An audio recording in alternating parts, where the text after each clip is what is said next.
The Stolen Generation. The Galactic Council chamber floated in the void between stars, a monument to peace that had endured longer than most civilizations. For 15,000 years, representatives from 10,000 worlds had gathered here to settle disputes with words instead of weapons. The chamber itself was a work of art, constructed from crystalline materials that shifted colors with each passing century. Today, those crystals glowed a peaceful blue, reflecting the calm that everyone believed would last forever. Ambassador Rachel Morrison stood at the human delegation platform, her dark eyes scanning the vast chamber. She had served here for 12 years, representing humanity's interests in a galaxy that often forgot Earth existed. Humans were newcomers, barely 200 years as council members. Most species treated them politely but dismissed their opinions as the naive thoughts of children playing at galactic politics. Rachel had learned patience. She had learned to smile when ancient species explained obvious concepts to her as if she were simple. She had learned to wait weeks for decisions that should take hours.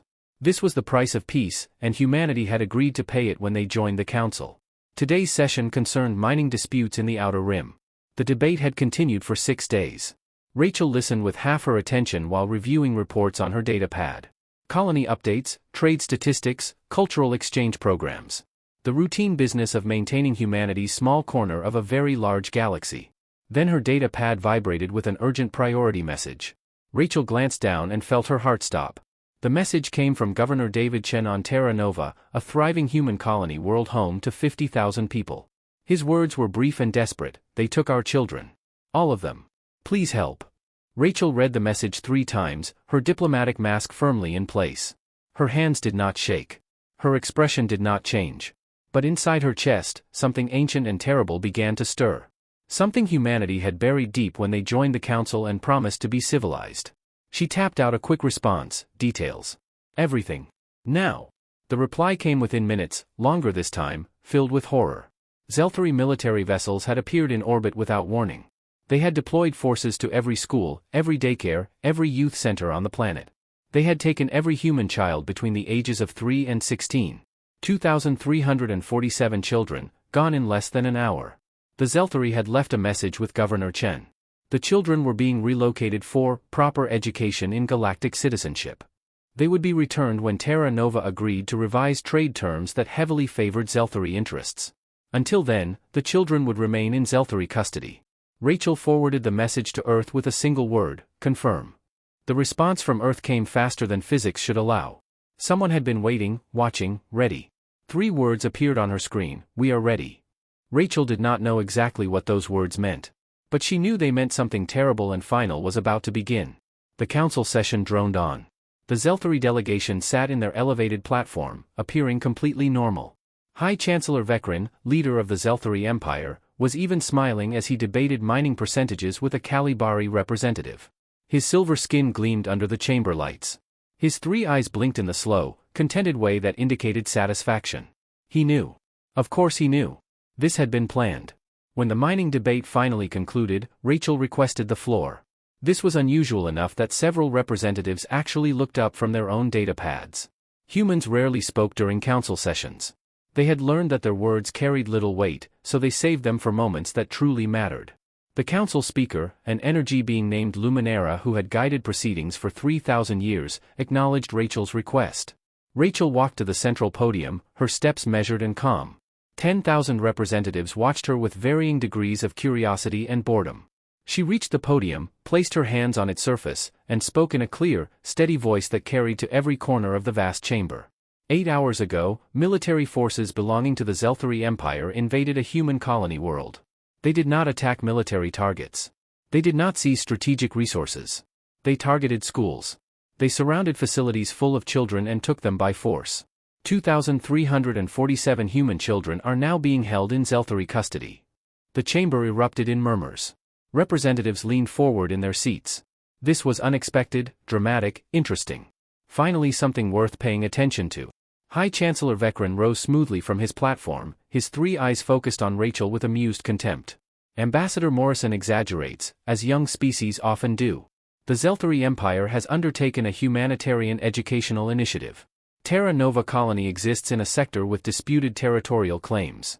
For the safety and proper development of the children involved, they have been relocated to facilities where they can receive education appropriate to galactic citizens. Rachel stared at him. You kidnapped our children. Such harsh language, Vecren replied, his voice smooth as silk. We prefer to consider this a protective custody arrangement.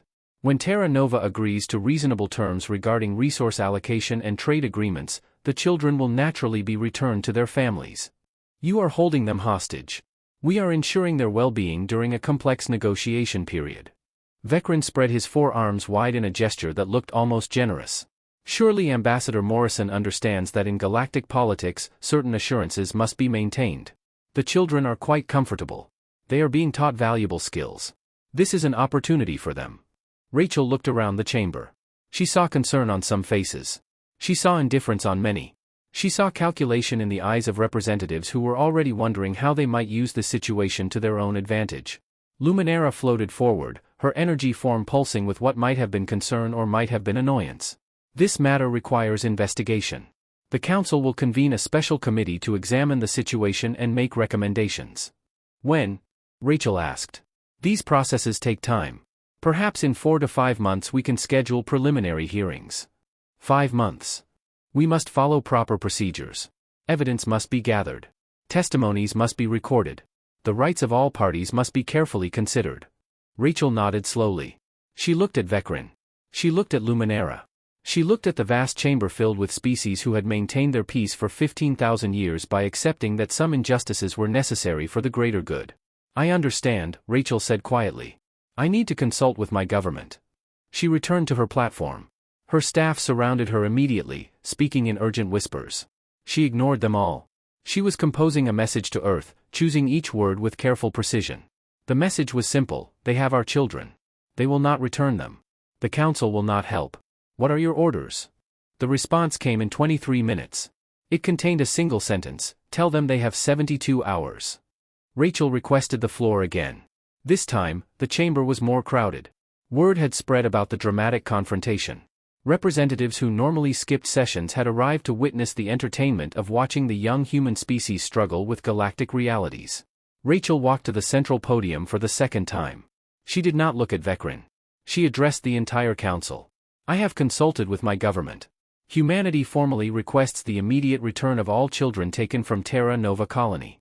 This request is made directly to the Zelthari Empire, not through council arbitration. You have 72 hours. Vecren laughed, a sound like crystal chimes breaking. And if we refuse? What will you do, Ambassador? You have no fleet. You dismantled your weapons when you joined our council. You made yourselves harmless. He gestured broadly at the chamber. This is what you wanted, is it not? To be a peaceful, civilized species? Well, now you understand the cost. The strong take what they need. The weak accept what they are given. This is how the galaxy works. Rachel finally looked at him. Her eyes were calm and cold as deep space. We have 72 hours to return our children unharmed. This is not a negotiation. This is not a request subject to council procedure. This is a statement of fact. Or what? Vecren demanded. What will you do? Nothing to you, Rachel said softly. We will do nothing to you. But we will come for our children. We will take them back. And anyone who stands between us and our children will learn why humanity chose to hide what we really are for 200 years. She turned and walked back to her platform. The chamber exploded with noise. Representatives shouted questions. Luminara called for order. Vecren was laughing and pointing at the human delegation, making jokes about empty threats. But some of the older representatives were not laughing. Ancient beings who had lived for millennia were watching the human delegation with strange, worried expressions. They remembered things that younger species had forgotten. They remembered what humanity had been before they joined the council. One of them, a Drashari elder whose body was composed of living metal, leaned close to his assistant and whispered, "When did the humans stop being warriors?" "They evolved beyond war when they joined the council," the assistant replied confidently. The elder shook his head slowly. "No species evolves that quickly. No species changes its fundamental nature in a single generation." He watched Rachel Morrison leaving the chamber, her face still calm, her steps still measured. They did not stop being warriors. They hid it. The question is why they hid it for so long, and what happens now that they have a reason to stop hiding. Across human space, a signal went out. It reached retired soldiers who had officially never served in any military. It reached engineers who had spent decades designing ships that were officially only for cargo. It reached scientists working in facilities that did not appear on any map. It reached factories hidden beneath mountains and stations concealed in the darkness between stars. The signal was simple: the children are taken. Come home. Bring everything. And all across human space, people who had been waiting for 200 years began to move. In Earth's orbit, ancient satellites that everyone thought were debris suddenly activated. Deep beneath the surface of Luna, massive hangar doors that had been sealed for centuries began to open. In the asteroid belt, rocks that had floated unchanged for decades split apart to reveal what they had been hiding inside. Humanity had not abandoned war. They had simply hidden it where no one would think to look. They had buried their weapons, their warriors, their true nature beneath a carefully constructed mask of peaceful traders and artists and explorers. And now, because someone had touched their children, that mask was coming off. The reckoning. For 3 days after Ambassador Morrison delivered her warning, the galaxy watched human space with mild curiosity. Automated sensor stations along the border reported normal traffic patterns. Human cargo vessels continued their trade routes. Research ships moved between stations conducting their usual studies. Everything appeared completely ordinary. The Zelthari Empire used this time to strengthen their defenses. High Chancellor Vekran gave interviews to Galactic news networks, laughing about human weakness and naivety. He described the educational programs the human children were receiving, how they were being taught to understand their proper place in the galactic order. The humans will accept our terms eventually, Vekran told the cameras, his 3 eyes glittering with satisfaction. They have no choice. They are a peaceful species now. They gave up their weapons 2 centuries ago. All they can do is make empty threats and hope we feel sorry for them. The Galactic Council continued its normal operations. The special committee to investigate the Terra Nova incident was scheduled to meet in 4 months. Several species offered to mediate the dispute. Everyone assumed this would end like every other conflict in the past 15,000 years, with negotiation, compromise, and the weaker party accepting whatever terms they could get. On the 4th day, every human ship in galactic space began moving toward the border with human territory. Thousands of vessels, all heading home at maximum speed. Freighters abandoned their cargo mid-route. Passenger liners canceled their schedules. Scientific expeditions left their research incomplete. Diplomatic staff evacuated their posts. The galactic news networks reported this with puzzled commentary. Were the humans retreating? Were they abandoning their place in galactic society? Some analysts suggested this was a childish tantrum, an emotional overreaction to not getting their way. Vekran appeared on the networks again. Let them run home and sulk, he said dismissively. They will return in a few weeks, begging for forgiveness. And when they do, we will set new terms for their participation in the Council. Terms that reflect their actual value to galactic civilization. But the Drashari elder who had spoken in the Council chamber watched these developments with growing fear. He had lived for 9,000 years. He had seen civilizations rise and fall. He had watched species destroy themselves through pride and stupidity. And something about humanity's retreat made his ancient heart beat faster with dread. He sent a message to Council Speaker Luminera: something is wrong. Send observation ships to the human border. We need to see what they are doing. Luminera agreed. A fleet of Council observer vessels jumped to the edge of human space to monitor the situation. What they found made no sense. The border was sealed. Not by ships or stations, but by some kind of energy barrier that their sensors could not penetrate. Humanity had built a wall around their entire territory, and they had built it in less than 4 days. The lead observer ship transmitted its report: this is impossible. They should not have the technology for this. We have seen their capabilities. We have inspected their facilities. They never filed patents for this kind of barrier technology. They never published research papers. There is nothing in our records that suggests they could create something like this. The Drashari elder received this report and understood what it meant. Humanity had been lying. The peaceful traders and artists and explorers had been keeping secrets for 2 centuries. They had been hiding their true capabilities, and now those capabilities were being revealed. He tried to warn the Council. He requested an emergency session. But before the session could convene, the sensors at the galactic rim detected something emerging from human space. It started as a ripple in the fabric of space itself. Then the ripple became a tear. Then the tear became a wound in reality through which ships began to pour. Not dozens of ships. Not hundreds. Thousands. They came through jump points that should not exist, using methods of faster-than-light travel that the Council had never encountered. They moved in perfect formation, every vessel exactly where it should be, every movement coordinated with impossible precision. The Council observer ships transmitted images before being ordered to retreat to a safe distance. What those images showed changed everything. Dreadnoughts the size of small moons, bristling with weapon systems that defied analysis. Carriers launching swarms of fighter craft that moved like living things. Cruisers and destroyers and support vessels, all built from materials that sensors could not identify. Technology that was centuries beyond anything the galaxy had seen. A war fleet beyond anything that had existed in 15,000 years of peace. And at the front of this armada was a single ship that made all the others look small. It was shaped like a spearhead, sleek and deadly, its hull black as the void between stars. Painted on its side in letters 50 meters tall were the words, Earth's Children. Admiral James Whitmore stood on the bridge of this vessel, watching the tactical displays update in real time. He was 68 years old. He had trained in secret military academies that officially did not exist. He had commanded ships in exercises that the civilian government never knew about. He had spent his entire adult life preparing for a day he hoped would never come. But it had come. Someone had taken humanity's children. Open a channel, Whitmore ordered. All frequencies. Let everyone hear this. The communications officer nodded. Channel open, Admiral. Broadcasting to the entire galaxy. Whitmore took a breath. When he spoke, his voice was calm and hard as iron. This is Admiral James Whitmore of the United Human Defense Force. I am addressing this message to the Galactic Council, the Zelthari Empire, and all species within range of this transmission. He paused, letting the words sink in. 200 years ago, humanity joined your council. We came to you as friends. We showed you our best face. We shared our art, our music, our dreams. We traded fairly. We explored peacefully. We made ourselves small and harmless so that you would not fear us. The tactical display showed the fleet continuing its advance. They would reach Zelthari space in 20 hours. We did this because we hoped you were better than us. We hoped that a galaxy without war was possible. We hoped that if we buried our worst nature deep enough, we might grow beyond it. On every world that received this broadcast, beings stopped what they were doing to listen. In the council chamber, representatives stood frozen at their platforms. In his command center, High Chancellor Vekran watched with his 3 eyes gone wide with understanding and fear. You took our children, Whitmore continued, his voice dropping to something darker. You stole them from their families. You called it education. You called it protection. You used them as bargaining chips in your political games. The fleet reached the first Zelthari military installation.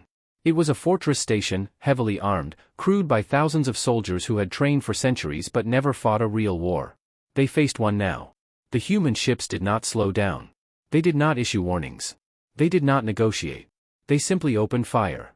The weapons they used did not exist in council databases. Energy systems that operated on principles the galaxy's best scientists could not explain. The fortress station's shields lasted 14 seconds. Its weapon systems went offline before they could fire a single shot. Its power core was disabled so precisely that not a single crew member was injured. 11 minutes after the engagement began, the fortress station was a dead hulk floating in space. Its crew was alive and unharmed, but completely helpless. We could kill you, Whitmore broadcast as his fleet moved past the disabled station. We have the power to end your civilization in a single day. Every ship, every station, every world. We could glass your planets and erase every trace that you ever existed. The fleet reached the second fortress, then the third, then the fourth. Each one fell in minutes. Each one was left disabled but intact, its crew alive but defeated. But we are not here for revenge. We are not here for conquest. We are here for our children. Give them back unharmed and this ends. Stand in our way and we will go through you. Harm them and there is nothing in this universe that will protect you from what comes next. High Chancellor Vekran watched his entire defensive network collapse like dominoes. 12 fortress stations disabled in under 4 hours. His main battle fleet was scrambling to organize, but they had no experience with actual combat. They had trained for 15,000 years in a galaxy without war. But Vekran was not stupid. He still had leverage. The children were in a heavily fortified facility on the moon Zelthara Prime, deep in the heart of Zelthari space. It would take the humans days to reach it. He had time. He opened a channel to the human fleet. Admiral Whitmore. I see you have surprised us. Very impressive. But let us be reasonable. You cannot fight the entire galaxy. Even with your hidden fleet, you are one species against thousands. And if you continue this aggression, I will be forced to consider the safety of the children in my custody. Whitmore's face appeared on Vekran's screen. The human's eyes were like cold steel. High Chancellor, do you know why we hid our weapons for 200 years? Vekran did not answer. Because we were afraid of ourselves, Whitmore said quietly. We were afraid of what we might do if we ever had a reason to use them again. We are not a peaceful species, Chancellor. We are a violent, dangerous, terrible species that learned to wear a mask of peace. He leaned forward. And you just gave us permission to take that mask off.